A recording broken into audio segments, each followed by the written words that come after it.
right, welcome in, everybody. It is a Friday night, which means it is time for Smack Talk. Every Friday night, 10:05 or roughly right around there. We get into it here on the Sportskeeda Wrestling YouTube, Twitter, and Facebook channels. Rick Ucchino, Dutch Mantell here as always, and pinch hitting for SP3. It is Jeremy Bennett tonight. He'll be with us for the next couple of weeks as we are going to break down Friday Night SmackDown. We do appreciate everybody who is already in. Make sure to get your comments in as quickly as possible. Kevin Kellum is not here as well tonight. He is doing an AAW show tonight, so I will be manning the chat, and I will be doing the best that I can. So get your questions in.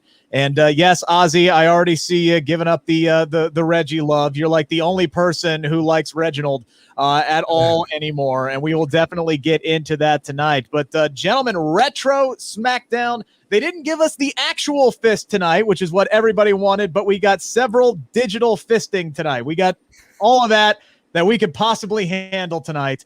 I thought this was overall a really, really good show. A couple of things that they could have done better, but to me, this was better than last week. I thought they were firing on all cylinders. They just missed the mark a little bit here or there. Dutch, I know you can be overly critical at times, but what did you think overall of the show tonight? As opposed to last week's show, not as good, but still, we were talking before we went on this portion of the show. They do have a lot of ways to go now. They've opened a lot of avenues that can lead to a lot of different angles and feuds down the line, which I applaud them for that. And the family feud with the Usos and Roman at first didn't interest me. And then at the end, he looked like he was leaving. And then that's when Cesaro hit the ring, which I didn't really expect. By that time, I'd forgotten about Cesaro. Right. I'd really forgotten about him. And then they entered it in right way. But we'll talk about that as we go along here. So, Jeremy, you want us to talk to you? Yeah. Okay. You got another co-host here, Rick. So. Absolutely. Let's bring Jeremy in on this one. I thought it was Jeremy, I thought it was a good addition to SmackDown. It was definitely well put together for storylines and everything, especially building to the main event that's coming out for WrestleMania Backlash. As for the throwback stuff, I think they seem to do the same thing over and over, but at the same time, you got to kind of take into effect this was kind of probably thrown onto them by Fox, and so that might be a kind of part of the reason why they didn't quite go all out on the throwback show, but it was still nice to see the digital fist. Yeah, this was...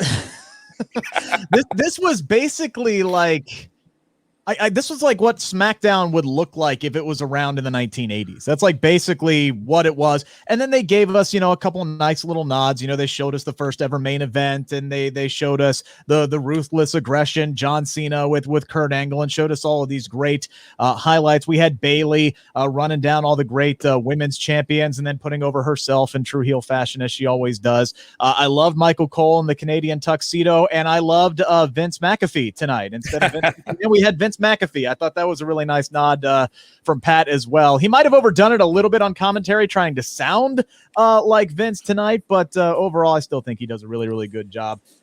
Teddy Long, though, kind of really helped make this. Everybody was like kind of hoping Teddy would be there, and then when he was actually back doing his GM role, and then we saw him run through the highlights tonight. He tried to book The Undertaker in a match, and eventually he booked a tag team match. So it's always great to see Teddy Long back. So overall, I thought the throwback delivered. But yeah, Jeremy, it's basically the same song and dance every time they do one of these things. Yeah, it'd help if they mixed it up a little bit, maybe gave us some different interactions. I mean, there were some good interactions with Teddy and Sonya. I think they did a great job there, reprising his role as GM and having them dance with Sami Zayn. That was definitely entertaining. All right, so let's dive into this one, Dutch, because I agree with you with what you said. You had kind of forgotten about Cesaro at the end, right? Like that's a good thing, though. Mm-hmm. Right, because I was expecting, maybe are they going to go back or are they going to leave? And when Cesaro hit, he surprised me, because at that point I had just kind of written him off. That okay, he's got the match with Roman, so let's let it go. But he hit the ring and he left. He left after stomping around on the family a little bit, which is the way. And that's the way, because remember I was critical of the handling of Cesaro early on, because they kind of left him laying, and for a challenger to get left laying this soon to a pay-per-view, or I thought was not good. But they corrected it. He stood tall, and now he looks like a threat to Roman. Yeah, because even tonight, like when he won the opportunity to get the title match, he still had help. He the only reason he won that matchup is because Jimmy Uso super kicked Seth Rollins. And so I'm still sitting here and I'm like, that was a great match. And yes, I'm happy that Cesaro had it, but then I'm still sitting here and I'm like, okay, so they still really didn't have Cesaro like all the way 100% earn it. I would have rather have seen him win clean, but then for him to come back at the end tonight after they really built the whole night around Roman Reigns and the Usos. That was the main story. We had like what 8 segments with Roman and the Usos tonight. It felt like, and that seemed to be the story. You forget about Cesaro, and then all of a sudden, boom, Jeremy comes in there at the end. He cleans house, and now, yes, like Dutch said, he seems like a threat. Up until the last 2 minutes, I'm just sitting here thinking, oh, okay, well, I guess Cesaro is just a filler until they move on to the next thing. But now I'm thinking Cesaro at least has an opportunity to walk away as a champion. 8 days from now?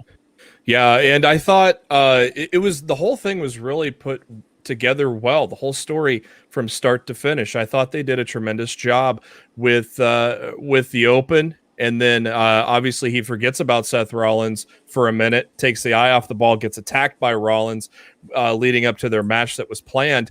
And then everything else was just a great continuation, a great throwback to Hell in a Cell to kind of put the pieces together for Jimmy since he's been gone. I thought at the end, I thought Jimmy was going to super kick Roman, though. I did. I thought he was planting it, getting ready, but then he walks out of the ring. But it was a very great job of storytelling tonight for the main event of your next pay-per-view. They did a great job of building that tonight. And Dutch, you brought this up earlier with everything with Seth Rollins to the Usos to Cesaro getting mixed in there. So many options for booking down the line. Well, I saw the Usos. They were at ringside. So I said, okay, they haven't forgotten because Rollins left. He left Jade, right? Yeah. He left Jay, 2 weeks ago or a week ago? I think it was a week ago. He left. Okay, yeah, he left Jay there. So, and I'm thinking, well, they just can't be friends all of a sudden and just kind of forget that. And they didn't. They did a pretty good job with this one.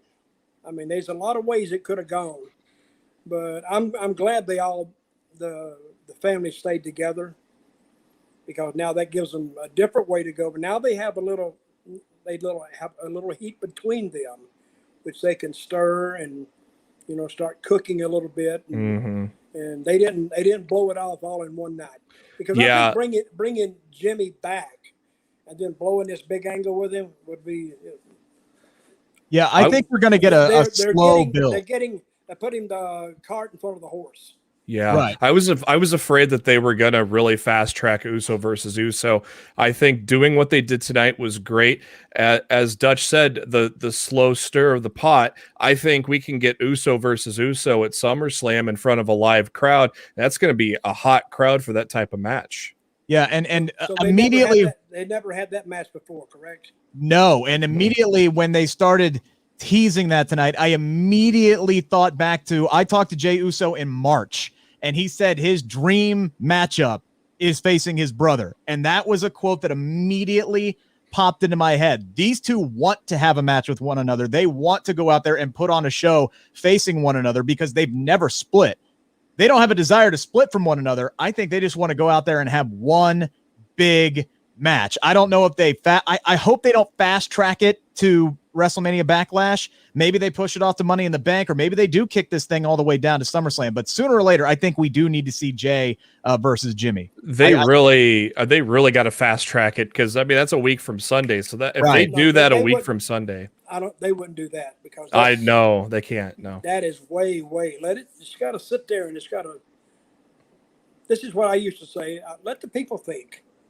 People are thinking like we're thinking right now, but I think that Backlash would be way too soon. Right. A lot of tonight's show was a maintenance show, basically. And I didn't. Who impressed me tonight is that Gable kid. Oh, He's tremendous. Mm-hmm. he impresses every time he's out there. He's one of those guys that it's just like, I don't know why they don't do more with him. While you were gone, because you talked about it's been a while since you've like watched the SmackDown consistently. All like last year, he was going by Shorty G, and like that's what they did. Like his character was basically people made fun of his height. Every single week, that was it. That was all his gimmick was, is people would make fun of his height. He'd get ticked off. He'd pull the Marty McFly. And go out there and get his butt kicked, and he'd lose. That was his gimmick for like an entire year. Mm-hmm. And now they gave him his name back, thank God. And they gave him the Alpha Academy where he's bringing Otis along, but they still really haven't done that much with them yet. Anyway, so we'll see. What was the finish to that 10-man? That was the weird part, because it was King Corbin pinning Shinsuke Nakamura, and neither two of those men had anything to do with the build up to that matchup. That 10-man tag team match was centered around Big E and Apollo and Kevin Owens and Sami Zayn, and yet it's King Corbin and Nakamura who are involved in the wasn't a bad finish because Nakamura was expendable in that. So I guess they're going to do something with Corbin a little bit later. So they didn't hurt or help any of the other ones you're talking about, which is probably what they were looking for. Yeah, and I mean, we've really not seen King Corbin do anything in a while now, really anything meaningful, any kind of feud or anything like that. So maybe this kick starts something with him and Shinsuke, possibly the winner of that feud coming out of that maybe gets an Intercontinental title shot or something like that. Jeremy, we always talk about how we like to see more long-term booking. Mm-hmm. What's coming up after Backlash? What's the next pay-per-view after Backlash? Oh, man. It's Money in the Bank. Money in the Bank already, yeah. Right. Remember last year's Money in the Bank? Corporate Money in the Bank. What did King Corbin do in that match? He shattered that big mirror. His 1 year of bad luck is going to come to an end in May, and then he's going to come, or May or June, and then he is going to, that's when they're going to really push him, because he hasn't done much pretty much since he won that King of the Ring tournament. They just kind of gave him okay, here's your crown, you rule, and we're not really going to book you to do anything else. He won that thing in 2019, and he's still calling himself King Corbin. So it's weird. So maybe that's what they're waiting for. They're waiting for Money in the Bank to roll around in his 1 year of after shattering that mirror, and they'll finally do something with it. Do you think he needs to get rid of the King gimmick? Oh, God, yes. God, yes. I think Baron Corbin has all the makings to be a dominant top end heel. The guy is 6'8", 280. I know he doesn't look like Bobby Lashley, but he's almost every bit as strong. He's got the most dominant moveset in WWE. Well, how tall is Aziz? Oh, he's close to 7 foot, I believe. He's a big guy, for sure. But so Corbin is 6'8".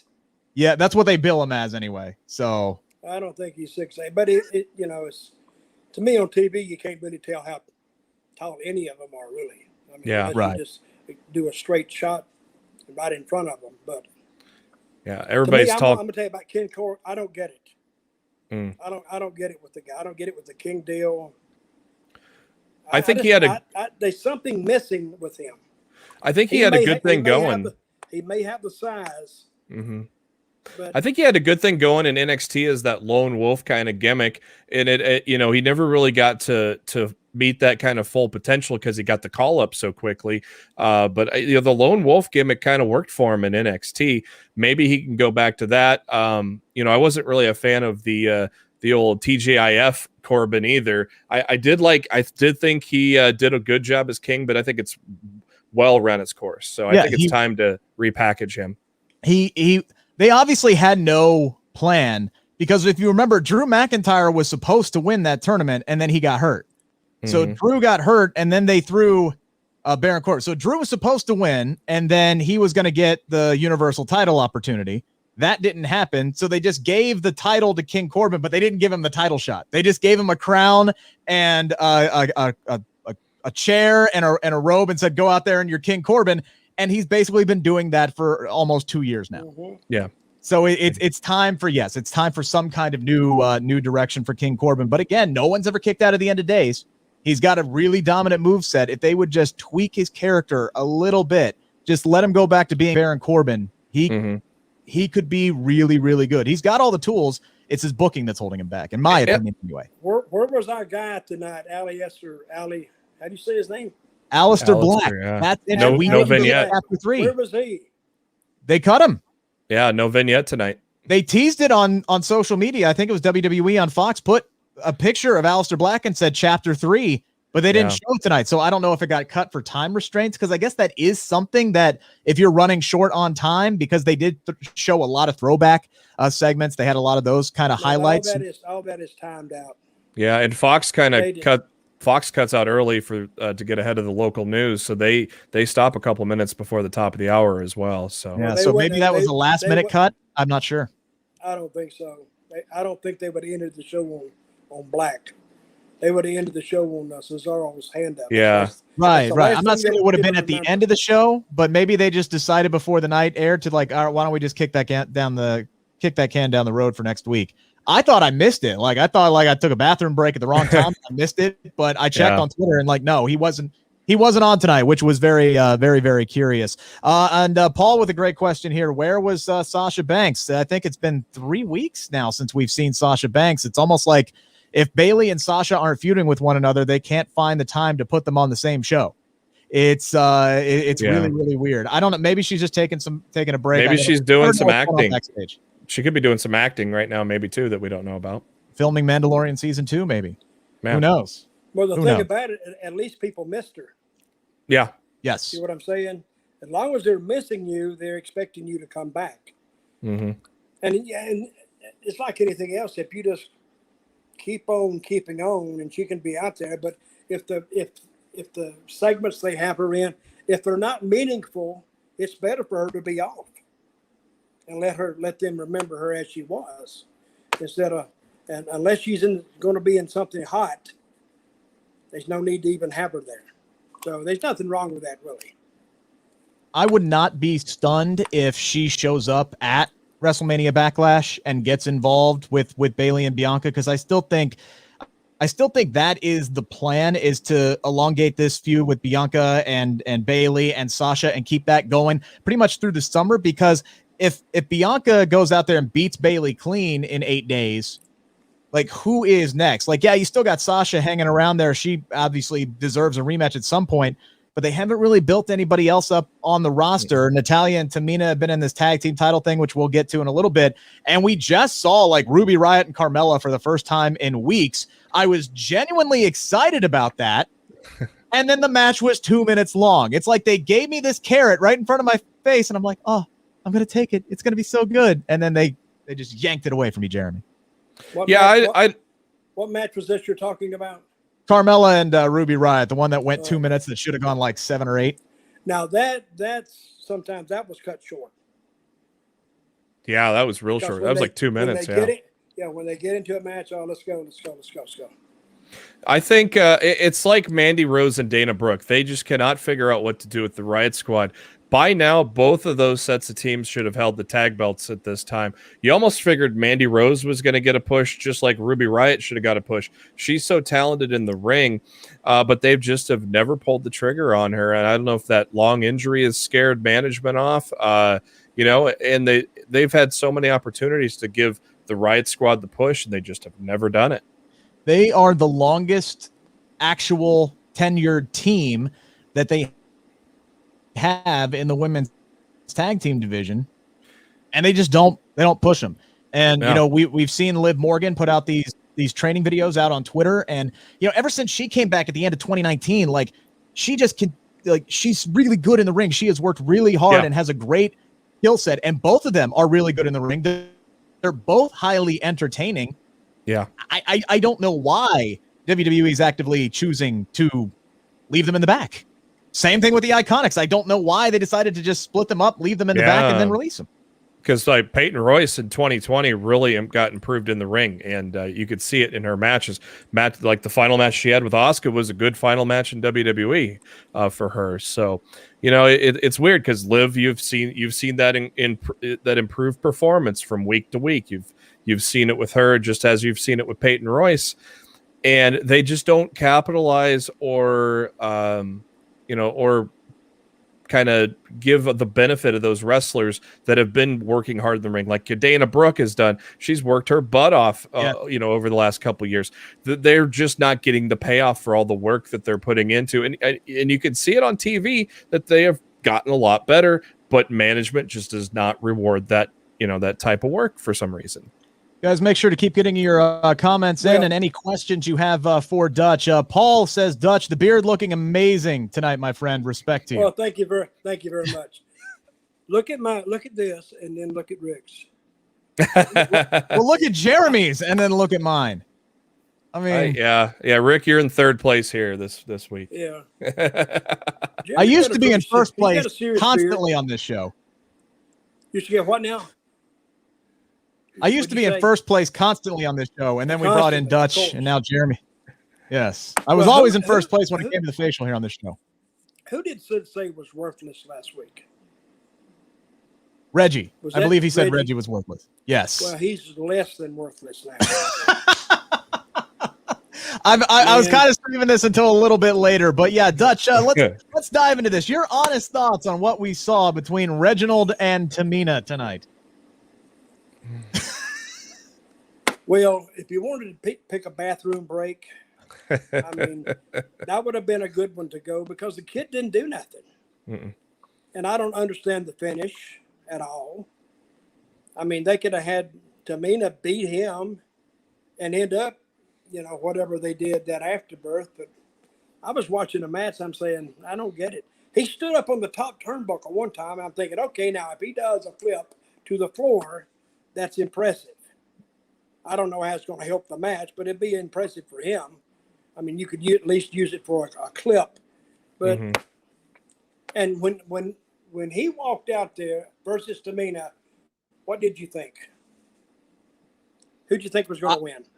I thought Tamina was going to win hands down. I thought this should be a glorified squash match. I thought Reggie would do his normal BS. Like, this is the first time you've gotten to see him in the ring, but when he has been in the ring, it's the same old.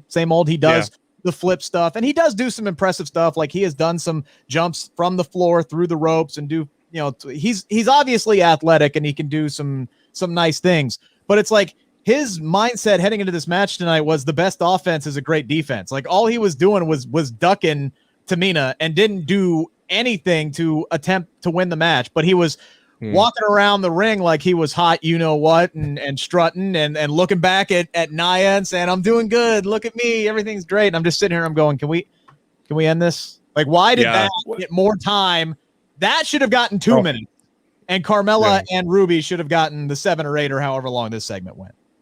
It was cool. It was cool the first time he got in the ring against Sasha and did that stuff. That was cool. But now you're just repeating it over and over. It really does nobody any favors. I think that they had already burnt Reginald out by having him on so much on Raw and SmackDown that people got tired of him. And now you're really not doing anything new with him. And at this point, so it just really was a waste of time, in my opinion. You know who I feel sorry for?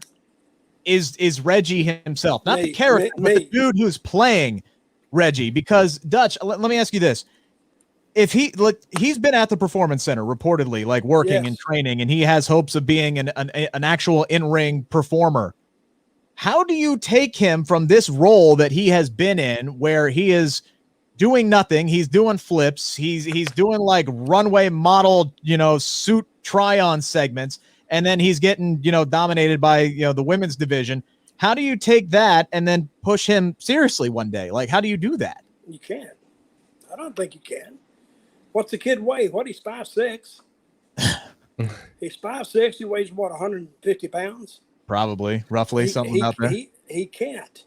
You're going to have to basically start him at 205 Live and build him up from there. Kind of like what they've done with like Mansoor, for example, who they're just debuted on Raw. So, well, they need to start giving him a push and I would start in an airplane about 30,000 feet. Give him the push out the door. No parachute? No parachute. No, you don't need that. Hell, he's light as a feather anyway, so he should float down. You know what I mean? He'll probably land on his feet. I'd give him a push. I feel what they're trying to do with Reggie, and Jeremy, maybe you can back me up on this one. I feel like what they're trying to do with Reggie is what they did with Drake Maverick, like back in the day, like before he went down to NXT, where he was doing like the comedic stuff, and they didn't let him be dominant in the ring at all. He was beat very easily, and the only way he proved his value was with that 24/7 championship feud that he had going on with R-Truth.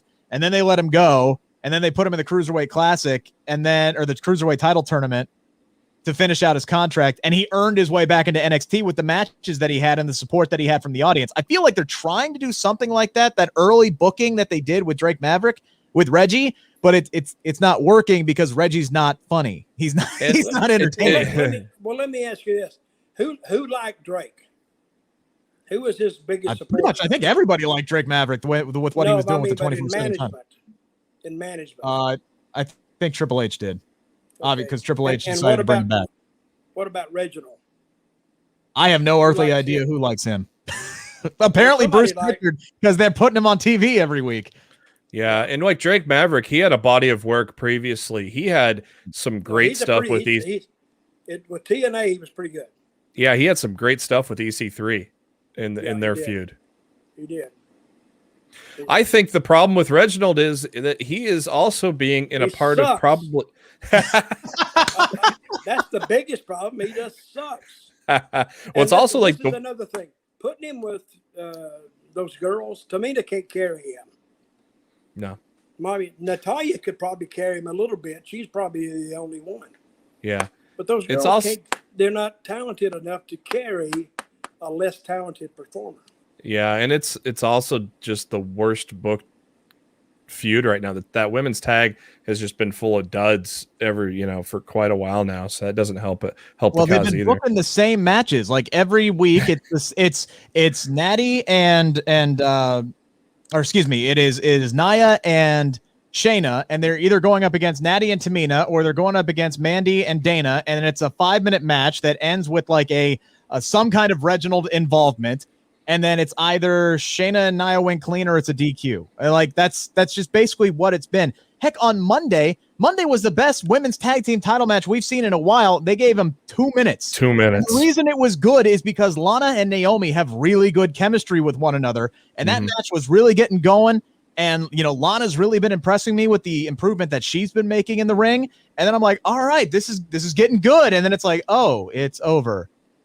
Awesome. 2 minutes for a women's tag team title match. Great. Okay, I guess we're moving on to the next one. You're talking about Lana. What happened to Rusev? He was let go last April. They were negotiating, reportedly, they were negotiating a contract. They couldn't come to an agreement. So when they made their budget cuts last year at the start of the pandemic, he was one of the guys. And now he is over in AEW, and he will be fighting for their mid-card championship next week. And they'll be winning it probably. Probably. I hope so. Who's he working with? Darby Allin next week. Mm-hmm. I think they're finally booking him to be the monster that he's supposed to be, and I agree. It took him a while, but they made him look stupid. Had him with that box thing, and who was the guy that got married? Penelope and who? Kip Sabian. Yeah, he looked like a goof in that. I mean, well, he's a bit of a goof in real life. True. But you want to have kind of like Big E. Like Big E can be a goof, but when you piss Big E off, he'll murder you, and that's what you want to see out of. But Rusev takes that aggression to an extra level. Excuse me, Miro now is what he's called. He's using his actual name. So Miro, he just has that extra level of intensity that you just love to see, and I would love to see a glorified squash match, honestly, next week, because Darby has been great, but he's coming in hurt. He's coming in hurt. So. I think Rusev's got to smell blood in the water and just take him out next week. But it is nice to see him starting to pick back up. I miss squash matches. Yeah, they're effective when done correctly. I mean, if you don't do too many, you do. But NXT, I read I read. I don't know if it's true or not. They had 85 personnel or talents at AEW taping a week or two ago. Is that true? It's possible between Elevation, Dark, and they bring in a lot of local talents as well. They're not all signed to the company, but they have a lot of local talents that'll wrestle the smaller YouTube shows that they air. How many YouTube shows do they have? 2 right now. And what are they called? Elevation's on Monday, and then Dark is on Tuesday. Mm-hmm. And there's plans of possibly another TNT show or maybe TBS in the lines, but that's been rumored for a while now, ever since they got the extension deal with TNT. So, okay. I think it would be really interesting if they put up a show against Monday Night Raw. Ooh. I think Raw is really vulnerable right now. Like, it was better this week, but if AEW decided to go ahead and put up another show up against Monday Night Raw, it would be really, really interesting to see how that would go. Beating NXT is one thing, because NXT, it still has that. They don't have that casual audience. It is your hardcore P1 WWE audience for the most part that watches NXT Tuesday nights. Yeah. It would be really interesting to see how AEW does against the WWE casual fan audience who tunes into Monday Night Raw and Friday Night SmackDown every week. Yeah, they get a good 18-49 on Raw, but AEW is catching up onto them quick in that regards too on Wednesdays. So, Paul Paul do wants 800,000 on a Wednesday. So the Tuesday nights for NXT right now, they're doing about 800, about 750 to 800,000. AEW, ever since the NXT moved over, they've been over 1 million. 3 out of 4 weeks. The only one was last week. They were at about 900,000 because of the Biden address. Yeah, so that kind of threw things off. So when they're competing against something major like that, it's kind of held them back. Guys, don't forget to get your questions in for Dutch. Got plenty of time. Get your comments in as well. We'll try to get through as many of them throughout the show here. Dutch, do you have something you want to say there? Well, I did. I forgot. I was talking about the Biden address. I don't know if Biden took 100,000 viewers away from a wrestling. He didn't do many. I think he only drew 11 million people himself. Yeah. You know, that was like a State of the Union address too, correct? Technically, because he hasn't been in office long enough to do a State of the Union. So yeah, it was basically just he does that first address to Congress, basically. Yeah. So. He is pathetic when he's trying to read that teleprompter and he's like this. Where am I at here? Oh my God! It's almost like he's 74 years old or something. Yeah, right. AEW did bounce back to over 1 million this week, though. So when they put on a heck of a show with Blood and Guts, even with the crash pad finish there. Yeah. Which bad camera angle. How did the Blood and Guts show do? I mean, as a show. I thought it was great. Well, the match was, I thought like the crowd was hot right in the beginning when Sammy and Spears went 1-on-1 with whatever they had in the crowd. I don't know, 2,000 people in the crowd. You could hear them. They were just so hot. And the intensity, and they put their bodies on the line. Sammy Guevara put a picture of himself up on Twitter and Instagram, and it looked brutal. So it was really well done. And I loved the surrender finish, because that's like the old school war games right there with the surrender finish. Now, the only thing I didn't like about the surrender finish was because you had MJF up on the top threatening to throw Chris Jericho off the cage. Like, he wasn't going to do it whether they quit or not. Like, you knew MJF, like, you knew Jericho was going off the cage whether you guys quit or not. So why give up? Like, it was just. I love this comment here by Rob Ross. Imagine Ric Flair addressing the nation. Oh, that'd be great. I thought at one time, what if you had a wrestler who was president and he picked a cabinet? Oh, that would be a good thing to pick. Say Ric Flair was president. Who would be Secretary of Defense? Arn Anderson. Any fans out there has got an idea? Arn Anderson would be. Arn Anderson would have to be Secretary of Defense. I would pick. You know who I'd pick? Stone Cold. Oh yeah, there you go. I'd pick him for the. I'd have him meet with the heads of the other governments and just ram a beer in their face, and then pour the beer on them. Drive a Zamboni into the White House. Oh yeah, that's what I'd do. Right up there on the East Wing. That's what I'd have him do. Hell yeah. There's so many options. Randy Orton would be another good one. Randy Orton would be a good one. Savage, if he was still with us, he'd be a good one too. Oh, Elvis on the chat's asking, Dutch, who would be your running mate if you ran for president? Who would be my running mate? Well, I'd like to pick Swagger, but he can't talk too much.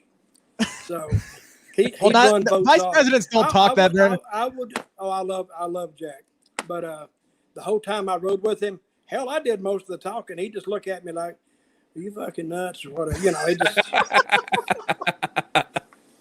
I remember one day I'd only been in the company, I don't know, 3 weeks. We went up north somewhere. It's colder than hell. I hate ice and snow. It's up in Wisconsin someplace. So we was on about 4th. So after the match, I go and get ready, and I said, "Hey, let's go." And he took his shower, and he said, "Oh, we can't go yet." I said, "Why not?" He says, "Well, they want us to stay and watch all the matches and learn."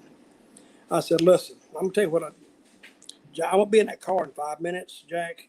And if you're not with me, just find you another way because I'm leaving. I'm not staying here." And I said, "If they get mad, if they say anything, tell them to come to me." Because I told him, "Jack, you will learn more from just riding with me and listening than watching the rest of these guys do what they've done 100 times before and you've seen 100 times before. Let's go." And he got in the car. So from then on out, we always left early. Nobody else left early. We took off. So, Did he ever get any heat for that? Anybody ever come to him about leaving early? Not a word. Because I told him one time, they asked me, and I said, "Hey, he's going to learn more just riding with me and listening than he is." I'm giving him reasons why he should do certain things in certain situations. If he's watching from the back, he's not having the commentary in his head. He can see it, but I don't know if he can piece it together. He probably could after a while.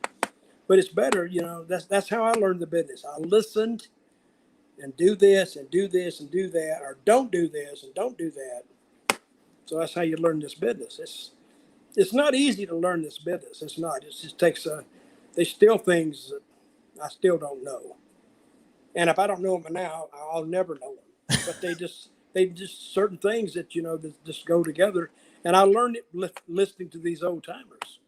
Yeah, just even me just training in the last like 9 to 10 months, like it's incredible how much you don't know about it until you get in there and you try to do it. And then the spotlight is put on you to come up with ideas or, you know, to how everything that you have to keep in mind when you're in the ring. It was quite the wake up call getting in there. I was only supposed to go to this place for like one learning session just to kind of get my feet wet. And I've been going back for 10 months now because I just keep learning, you know, more and more stuff. So are you wrestling? Yeah. Okay. So you're taking slams and suplexes and all that stuff? Yeah, absolutely. Well, that's good. Yeah. So How about some chops? Who got slammed tonight on the outside? Who slammed who? Corbin slammed somebody, or? I know Montez Ford took a hell of a bump when he jumped outside the ring, and Otis had to. Great awareness by Otis tonight when he kind of got. But he was out of position, and this is the second time Montez Ford is almost. Didn't he do a flip one time and nobody was there? They moved. He landed right on the steel ramp. Yeah, he sure did. Back flat on the steel ramp. That was at like the early days of the pandemic, right before Mania 36. No Thunderdome, no crowd noise, no nothing, no crowd. All you heard was Montez go flying, and then boom. That's all you heard, just echoing throughout the empty performance center, which only accentuated. It hurt me listening and watching Montez do that. Well, there's a way to take these bumps and there's a way not to take the bumps. But diving out when there's nobody there, that's not the most suggested way to do that because you can kill yourself too. I think he trusts his people to get in place, and sometimes it just doesn't. Yeah, but sometimes it just. But doesn't Otis was turned away, wasn't he? I think he was. Didn't he catch him in the back? I thought Otis was running up to get hit. Like that's when I saw it. I thought like he was too far back. Yeah, I think he was just too far back. Like Montez tried to leap because he didn't get as much height as he normally does. It was more like a straight jump out dive, like you're going into a swimming pool or something like that. I think he was trying to close the gap, and luckily Otis got in there and caught for him. Well, with as much air as he gets, Otis probably thought he was going to go that far. Hey, that guy's a hell of an athlete. Oh, man. Yes, he is. I would like to see him and Gable work a match. Ooh, yeah. Because you got those two. I mean, their stuff looks it looks believable, but it looks crisp. I If you're think going to do it, give what it I saw 20 minutes. tonight? I haven't seen this, I swear to God, in 10 years. I saw a bill. What? A bill out of the corner. You take Strowman that and just- Strowman would do that all the time a couple Well, I years haven't ago. seen it. I haven't seen Yeah. it. Yeah. When Strowman did it, though, the guys would go flying almost out of the ring, though. As for Montez Ford, I feel like with enough time, I feel like he can get to the level. Once they decide to turn him into a singles wrestler, I think he can be on a Seth Rollins level type of wrestler, just with his ability. I wholeheartedly agree. Yeah. I think he's got, we know he can talk. He's got charisma. I mean, he's funny. He's entertaining. We know he can work. Yeah. I think people look at his size and go, oh, well, he's too small. But I think you're right. He's in that Seth Rollins, that Daniel Bryan, that Adam Cole level build. You don't have to look like Bobby Lashley. I mean, look, Kofi Kingston was a very believable WWE champion. It's all about how you book him. I think Montez can get there. It ain't going to happen next year, or the year after that. 2025? If he's on this current trajectory, there's no reason why he can't, in my opinion. Anyway. I'm gonna bring a thought up that I had. Every time Roman Reigns, his interviews are so serious. You know, the camera comes in, his head's down, he's in deep thought. Right. Then the camera pulls back, and there's Heyman looking right at Roman. I mean, his eyes, I don't care who else is there. He's just looking at Roman. That's going to lead somewhere. So I think, this is my prediction, and it may not be true, but I think, what's his name? The guy used to manage Lesnar? Brock Lesnar. I can't even think of his name. That's been getting hit on the head a couple 100,000 times. So you can't remember crap. But anyway, I think he'll come back, and I think Heyman will turn on Reigns and go back with Lesnar. That might be a good, because he's so attentive right now. Mm-hmm. And he said he set him up because he's paying so much attention, and Heyman, that would actually come unexpectedly. yeah. You wouldn't Heyman expect plays that to these. happen. Heyman plays these roles so well because it's like he always aligns himself with whomever intimidates him more. Yeah. So that would be like could you imagine like SummerSlam, whoever Roman Reigns faces? Because I still think he'll be Universal Champion at that point. It's the reportedly rumored to be like the big kickoff to touring again, which again is when I think we're going to see Brock Lesnar. Roman decimates whoever his opponent is. He's standing tall, and then all of a sudden Brock's music hits. He comes down. And then he and Roman are having a standoff with Paul Heyman sitting there in the middle going like this. It's like, he's going to have one of those looks like when he beat Taker at Mania. He's going to have one of those looks on his face. Like, oh, crap, what do I do now? And that's what I think is the great, because we have seen Roman and Brock so many times over the years, but Heyman now aligning himself with Roman sets it up to where there's something new there. There's something fresh where it'll be so different over Paul Heyman. But that the way you set it up, perfect way to do it. If he comes down now, the big thing is, now where's Heyman going to go? And he's looking here, he's looking there. And the odd thing about Heyman knows where he's going. Yeah, right. And Heyman, they're setting up Roman. Where like the difference with Heyman though is he's kind of scared of Roman. He doesn't talk as much, at least in the ring. The only time he talks is when he walks out that door and talks to Kayla Braxton. He rarely talks in the ring. He just looks at Roman. The whole time they're out in the arena, he just looks at Roman. I think he was almost going to be too scared to leave Roman to join Brock when Brock returns. The question I have, though, is, because I don't think Cesaro is going to win the Universal Championship. I would love it, but I would love it. And if it happened, it would be like that first Edge run where it's like a month and that's it. That's it. That's what I'm saying. I'd almost have him not win it if he's going to turn around and take it off of him. Yeah, right, exactly. Kind of like what they did with The Miz earlier this year. Do you guys? But The Miz, you can do anything with The Miz. I mean, him getting beat, no big deal. He can recover. The Miz holding that championship for 8 days really helped make Bobby. But that was the whole point, was to make Bobby Lashley look like a monster on that Monday Night Raw. That's the only reason why he had it for those 8 days, was to make that moment for Lashley, and he delivered. So that was the point of that. Is Cesaro winning the championship? Because if Cesaro beats Roman Reigns, it's going to be by Jimmy Uso getting involved or Seth Rollins getting involved. So it's going to be some kind of like cheap kind of moment. And then, yeah, he'll drop it back. There would be no point to it. Reigns still hasn't been pinned since fall of 2019. So they're saving the first true pinfall on Reigns. They're saving that for something big. And unfortunately, I don't think it's going to be Cesaro.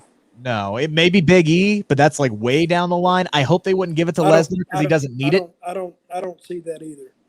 And that's what we're talking about. See, Reigns, they're putting him on the same level as a Lesnar. Yeah. Because there's the only two, the heads that got a hit. Now, I may be wrong, but I think if they run him against anybody else, I think it's not going to be successful. They haven't built anybody. Unless they do a lot of maintenance work. You know what I miss on these shows is some of these out of the studio skits or sketches they used to do. You remember like Stone Cold did it with Pillman. Oh, yeah. Where they would go outside. It's dark everywhere. So they got to, do it after dark. And they tell the story every 15 minutes. So you're waiting for it because it's like a little mini series inside the show. And it stands alone. I don't know why they don't do more of them because everybody more or less lives in Florida right now. Yeah. Right. And they got studios down here half the time. So what difference does it make? Take them out and do something like that. But I remember they used to pull in the back with cars and they tear the car up or they put concrete in it or blow cars up. But see, that's what made the show not so much. And actually, the wrestling I think was better. To tell you the truth, and they had live fans. Right. So I think the last time they really did something outside was when. Was it Elias? Who got run over by the car, Jeremy? Was it Elias got run over by the car? And they thought Jeff Hardy was in it? Yep. Because that started that feud. Well, it was last summer. They did a DUI angle with Jeff Hardy where he was drunk behind the wheel and he ran over Elias. I think that's like the last time we've really seen anything kind of outside. And they did do a couple of matches outside. And then the stuff with Retribution when they first started was outside too. So they've done a little bit of it, but they don't lean on it. You see NXT doing it a lot more, especially with that Kyle O'Reilly and Adam Cole feud. Adam Cole went to Kyle O'Reilly's MMA place there, and then they had the arrest when he tried to run him off the road. So NXT's been kind of doing that, but the main roster, Raw and SmackDown, they seem to be getting stuck in the ruts of in-ring. Backstage interview, in-ring, backstage interview. But that's been their MO for what? 20 years. The life of the show. Yeah. Raw used to open every week. It was a 15 to 20 minute in-ring. Yeah. Some of them were pretty good, but some of them, like anything else, it dragged. It's according to who you put in there. But let me ask you this. Dominic against Mr. Ziggler. What do you think about that? I was excited that they switched it up and had a fresh matchup. I was not excited that they didn't give him much time. Yeah, pretty much. It was the same feeling I had with Carmella and Ruby. They got about 8 minutes, didn't they? I don't know. Like it didn't feel like it. So here's the thing: when that quote that I talked about with Jey Uso earlier popped into my head, I by the time I looked up and found the exact quote, the match was over. Like I had missed the entire thing. It was the Dolph Ziggler and Mysterio match. I missed the entire thing while I was looking up a quote. So I thought I had plenty of time to find the quote, and before I realized that the damn bell was ringing, and I'm like, oh. So I honestly can't tell you. I need to go back and rewatch the match. Oh, okay. Oh, Jey Uso about wanting to wrestle his brother, that being the dream matchup that I brought up earlier. I see. Yeah. And then I felt like it was rushed on that one, but yeah, it was a good chance for two good wrestlers, a young good wrestler and a great veteran to go at it. But yeah, it felt like it ended before it started. Yeah, here's my question about this feud. Do you guys think it's time for the Mysterios to win the belts at WrestleMania Backlash? Should they put the tag team titles on Ray and Dominic at Backlash in 8 days? Okay, what team's hot? Any of them? Any heel teams coming along? Not really. Well, that's your problem. Because you don't have anything. Actually, there is one heel team, but we don't know if they're staying together, because that's one of the options that we now have with Jimmy being back, is the possibility of adding the Usos, who are the best tag team on SmackDown. I'd love to see them and the Street Profits square off. The most accomplished team on SmackDown, they could be back. We just don't know when. So maybe Jay and Jimmy do this feud thing. They blow it off, and then they get back together as a heel tag team. So maybe you slow play this, right, with the Mysterios. You maybe wait till SummerSlam where they can win those titles in front of a crowd, which I think would be a great moment to have in front of a live audience. And then by then, the Usos are back together, and then you can do the Mysterios and the Usos. Yeah. Well, you could actually do all three of them at one time, or have them involved in the same circle. So that would extend your life at least a month. But they should have done that at WrestleMania. That was such a big story to have a father-son tag team champion. Yep. They missed the boat by not putting that on and having that happen live at WrestleMania. Unless they don't think Dominic is ready yet. I'll tell you what I'd do. I'd finally have, what is it? 1, 2, 3, and 23 and me or whatever. You know what I'm talking about? The ancestry. Ancestry, yeah. 23 and me, yeah. I'd do a DNA sample of the kid and of Ray, and it don't match up. That's what Seth Rollins said that. That's drama. That's drama right there. So then we go back, and it turns out that Eddie really was Dominic's father this whole time. Oh my God. Oh Lord. I mean, come on, look, Dominic is about a full foot taller than Ray. So I mean, I don't know here. Yeah. Is Lacey Evans, is she pregnant? Yes, she is. Yep, for real. Who's the daddy? So her husband? Yeah, but do everybody know she's married? Probably not your casuals. I mean, they did. Well, they did Ric it. Flair has had sex with 10,000 women, as he said. That would make the baby and Charlotte half sisters. Would it not? They have used her daughter in storylines before, though. Okay. Yeah. See, that was the weird thing with Lacey, is like they started building her up as this huge baby face, like this American hero. I'm a former Marine, like baby face, and then they did a little. I swear to God, this is true. They did a singing competition one day that she lost, and then she beat up Naomi, and that's how they turned her heel. And that was it. Like they just dropped the entire gimmick because she lost a karaoke contest on SmackDown. Yeah.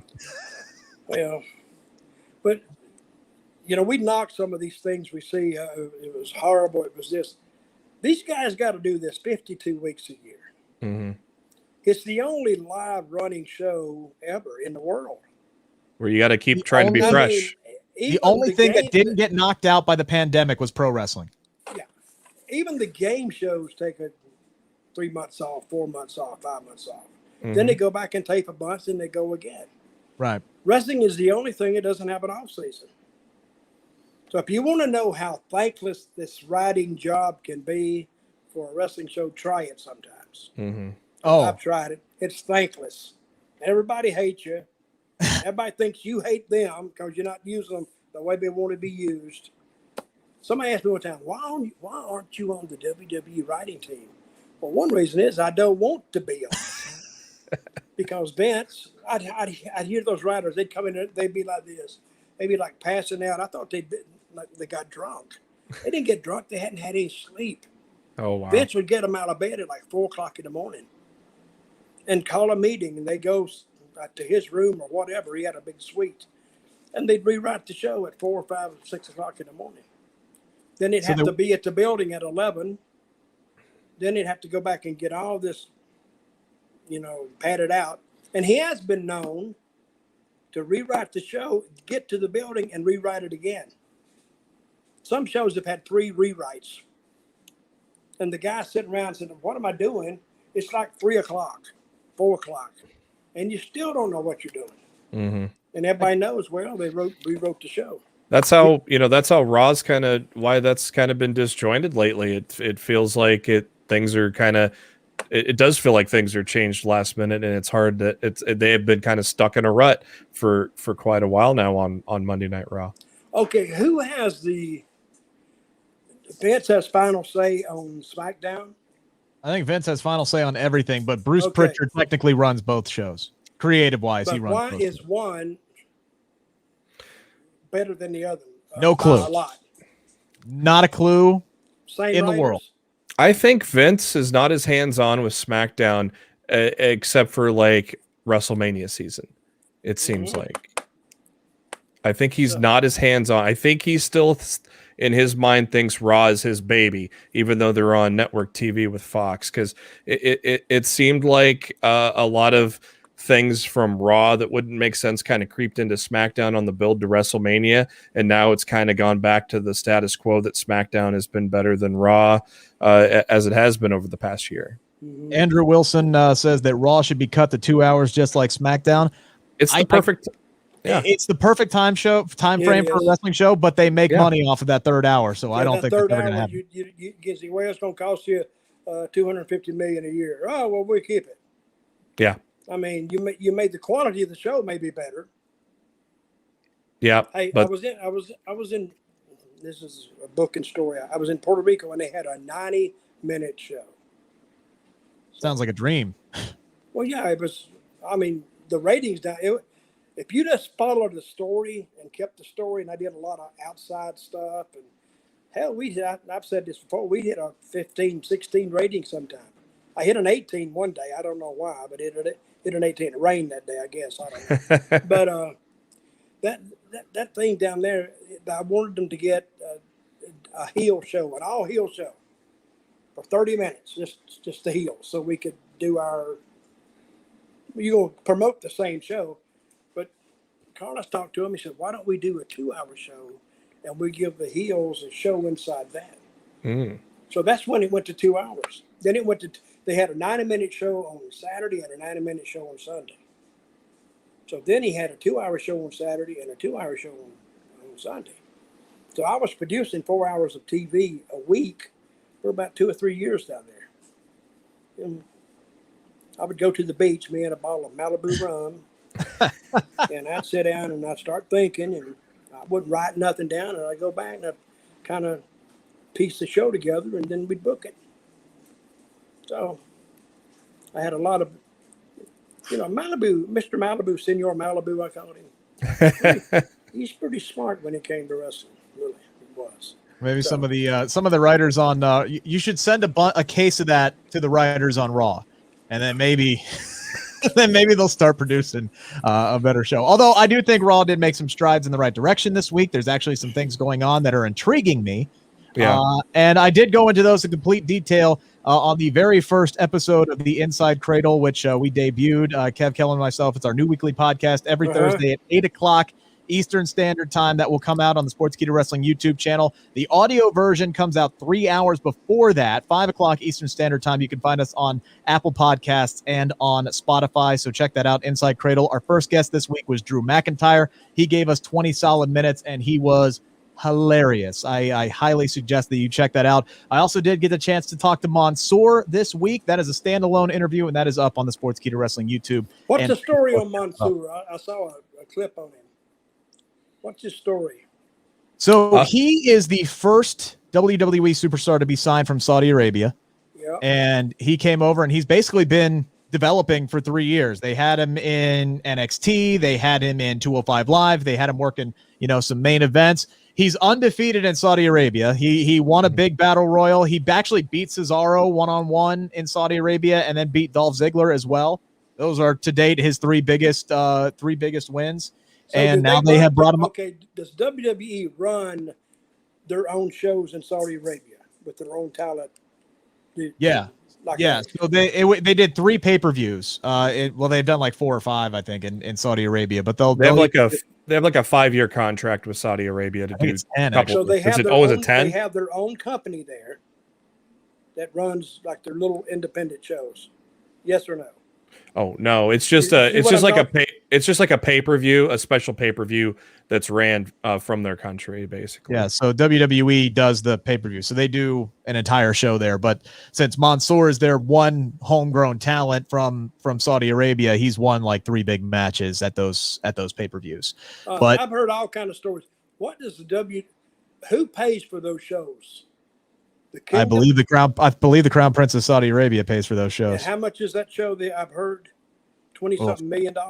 It's a lot. Those Saudi Arabia checks are quite real. And the funny thing about those shows is like the knowledge, like the wrestling knowledge, they're more based back in the history than the current superstars. So like they'll request like certain people to appear on these shows, and they've asked for people who have long since been no longer with us. So they'll ask for like some, like, I don't think they ever asked for Andre, but they'll ask for somebody like Andre the Giant, and then they'll have to go, well, he's dead. That would draw. You could bring Andre back. That'd probably be the best selling pay-per-view ever.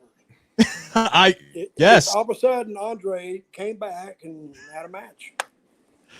That would be quite the sight to see. For sure. I did want to ask you guys one big question that I haven't gotten into here before we wrap up. Daniel Bryan is now gone. He is a free agent. He was, without question, the top babyface on Friday Night SmackDown. Simple question: Who now steps up to replace him? Because I don't think Cesaro is going to be that guy who steps in and becomes the top babyface. He can't cut the promo like no, Daniel Bryan can. He can't. I think the simple answer is Kevin Owens, but I honestly would turn Sami Zayn babyface because he works the most similar to Daniel Bryan as a babyface, has a comparable skill set in the ring. I think we're starting to get those seeds with him being shunned by Apollo, getting the Nigerian nail. I think they're setting the seeds to make him the replacement for Daniel Bryan. You can sign me up for that. I that was one that didn't come to mind. Like the first, again, like you said, Kevin Owens came to mind originally. Big E popped in my head. Rumors of his push and everything like that. But that work from behind babyface, that smaller guy that gets beat up and then works from behind. I think that's a perfect role that Sami Zayn has already played as a babyface in the past. And I'm not saying he's as good as Daniel Bryan, but as far as technical wrestlers are concerned, Sami Zayn's one of the best on the planet too. And I would love to see him get back to showcasing that more instead of being that chicken crap, heel guy who wins by dirty tactics. Yeah, I think Sami would be a great call. I think there's also the possibility. I'm trying to think. I don't have any idea at this point. I don't think Big E would fit that role. I don't think Kevin Owens would fit the role because he's stereotyped as himself. Mm-hmm. As Kevin Owens. And he's kind of like a stone cold tweener too. He can be a good heel and he can be a good babyface. So. Maybe Seth Rollins. They did kind of tease that tonight, a possibility of Roman and Seth getting back at it. So maybe they turn Seth babyface. But yeah, they have a lot of dominant heels on SmackDown. It's just like I would say Shinsuke Nakamura, but again, he's a guy that is not going to cut that promo like Daniel Bryan does. So you need somebody who can talk. We all know Sami Zayn can talk. Mm-hmm. Another option that hit me this week is the possibility of moving Bray Wyatt back over to SmackDown. Fox loved him. The Fiend and Bray is officially babyface. I think they're doing a clean split between him and Alexa. We haven't seen him on Raw in 3 weeks. I don't know if they have anything for him. Him coming back over to SmackDown to go after Roman Reigns, who stole his Universal Championship last summer, I think would make a lot of sense too. As Bray Wyatt. Yeah. His Bray Wyatt Fiend double persona, I think. Yeah, staying with the same thing that he's been doing. Unless Swamp Bray Wyatt gets out of the lantern somehow. Well, I would have to think who's going to take Daniel Bryan's spot. It's not going to be Cesaro as much as I love him. It's not going to be him because he can't turn the matches in that Daniel, and he can't cut the promo like O'Brien can. Yeah. O'Brien cuts a promo. I've said this before. Like when Donald Trump was talking, you may hate him or not, but he acts like he's talking right to you. And that's what Daniel O'Brien does. Mm-hmm. When he's talking to you, he's not talking to a crowd. He's talking to you. Right. So, and he has that, I call it connectability. Some guys have it. You can't teach it. I'll ask They you a either got question, it- Rick. They either got it or they don't have it. I'll ask you a question, Rick. Do we hear the final countdown at Double or Nothing? I don't think so. No. I really don't. I think You think he goes to NXT to work his style like it's been rumored? I don't think we see Daniel Bryan for a while. No, it's going to be a while. It's just a gut feeling. I think he wants to take some time off, figure out what he wants to do, check out the landscape, spend some time with his family. Who knows? The wrestling product changes all the time. 6 months from now, there could be some really cool angle in WWE that he's like, all right, this makes sense for me to come in here. Or maybe he sees something in AEW that intrigues him. I think he wants to have that match with Kenny Omega, who says that he doesn't do that and then comes back to WWE. So he could have a match with Samoa Joe and Ring of Honor, for crying out loud. I mean, that would sell out. Everybody would tune in to see Ring of Honor. I think that would be a great thing that they could do. We're going to have a lot of fun in July. He's a free agent. He can do whatever he wants, but I don't think we're going to see him for quite some time. Yeah. You will see all of us back next Friday, where we will break down, hopefully, another good episode of Friday Night SmackDown. Let's go for 3 in a row, shall we say, guys? Let's do that. The go-home edition before WrestleMania Backlash. Mm-hmm. And then the last time we'll ever have to say WrestleMania Backlash, because that name is still stupid. There's the fist. Another virtual fisting. There it is. Right there. Triple virtual fisting to end out the show, everybody. Yeah. Thanks for joining us. We really appreciate it, and appreciate everybody who chimed in. Please come back next week for Smack Talk here on the Sportskeeda Wrestling YouTube, Twitter, and Facebook channel.